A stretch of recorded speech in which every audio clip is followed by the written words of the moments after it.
BJP से गोपाल जी शर्मा हमारे साथ मौजूद है, तो जानेंगे आगे की क्या कुछ विचारधाराएं हैं और क्या कुछ विकास को लेकर इन्होंने ये करेंगे आगे। नमस्कार सर, कैसे हैं आप? बिल्कुल ठीक। आगे को लेके क्या है और कुछ क्या आप मतलब विचार कर रहे हैं आगे को लेके कि यहाँ कितने वोट ले आएंगे? देखिए, लोकतंत्र के उत्सव के दिन जयपुर में जिस तरह का आनंद देखने को मिल रहा है, गोविंद देव जी की नगरी के लिए यह स्वाभाविक है। यहाँ के लोग देशभक्ति से भरे हुए, श्रद्धा सम्मान से भरे हुए और राष्ट्र की चिंता करने वाले लोग हैं, तो किसी को कुछ बताने की जरूरत नहीं है। उनके हृदय की खुशी का भाव, उनकी आंखों की चमक, उनके चेहरे की प्रसन्नता, ये सब अपने आप ही बताती है कि हम लोग राष्ट्र को आगे बढ़ाने में, विकसित राष्ट्र के सपने को साकार करने के लिए आज के महत्वपूर्ण दिन एक बड़ी भूमिका का निर्वाह करने जा रहे हैं। आगे को लेकर क्या क्या जनता के लिए आप और अपॉर्चुनिटीज लेके आएंगे, क्या क्या विकास करने की सोची है? 10 साल के अंदर जो मोदी जी की सरकार के अंदर विकास की सलीला का प्रवाह हुआ है, वह और तेज होने वाला है। विकसित भारत का अर्थ ही है जब भारत 5वीं से तीसरी अर्थव्यवस्था में पहुंचेगा और तीसरी से पहली अर्थव्यवस्था में पहुंचेगा, तो निश्चित रूप से हम लोगों को काफी सारा असर देखने में आएगा।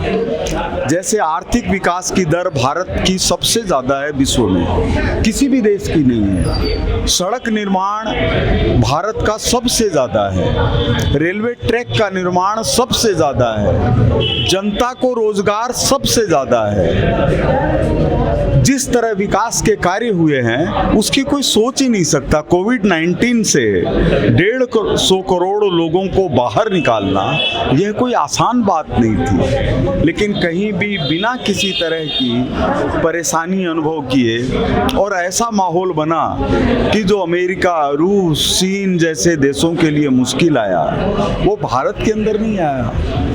भारत की एक अपनी संस्कृति है और उस संस्कृति का नेतृत्व करने के लिए जो माननीय नरेंद्र मोदी जी देश के अंदर हैं, उनकी एक अलग ही आभा है।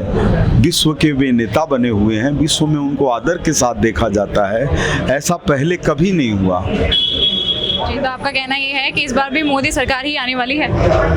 100%। यहाँ पे बीजेपी के कुछ कैंडिडेट ज्यादा लग रहे हैं, मतलब बीजेपी से प्रेमी भाव वाले लोग कुछ ज्यादा लग रहे हैं, तो हम जानेंगे। लोकसभा से हमारे साथ मौजूद है यहाँ पे।